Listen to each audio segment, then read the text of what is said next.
¿Y te acuerdas del árabe? Bueno, vagamente, pero sí, alguna noción mantengo. Y hay una cosa que al principio no acababa de entender, hasta que me di cuenta de que el diario que encontré está escrito en aljamiado, que es español en alfabeto árabe. ¿Eso era común, Dolors? ¿Lo usaban para esconder algo?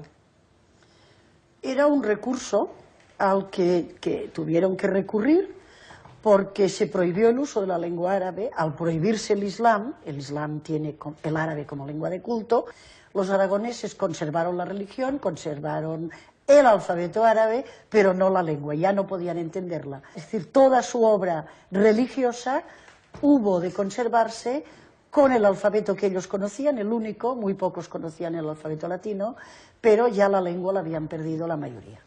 Porque ¿cómo era la convivencia entre musulmanes y cristianos en esa época? Era buena, pero no nos hagamos la ilusión de que aquello era jauja, no, cada uno estaba en su sitio, y luego, sobre todo en la época posterior, es decir, cuando pierden el territorio los musulmanes, los andalusíes, llega la época mudéjar, y en la época mudéjar empieza bien, teóricamente bien, hay unas capitulaciones, se firman unos acuerdos, habrá libertad de culto, habrá libertad de instituciones, todo esto queda muy bien en el papel, se mantiene una temporadita o unos años si tú quieres, pero en cuanto el equilibrio numérico empieza a igualarse, es decir, ya hay tanto número de cristianos como de musulmanes, la cosa va decayendo, va deteriorándose y acabará finalmente con la expulsión o con el desastre de los bautismos forzosos, que luego vendrá la expulsión.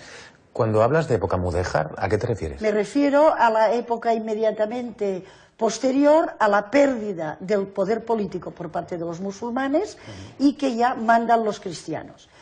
La palabra mudéjar lo explica muy bien, es una palabra que viene del árabe y significa domesticado, es decir, pagando unos impuestos y bajo determinadas condiciones se les deja seguir siendo musulmanes. Claro, hablar de domesticados da a entender que se les dio un trato bastante duro.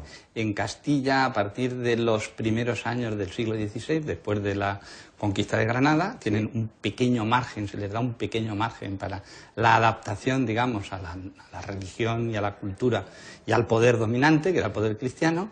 Eso dura hasta los primeros años del siglo XVI y luego, en la Corona de Aragón, a partir de 1525 ya no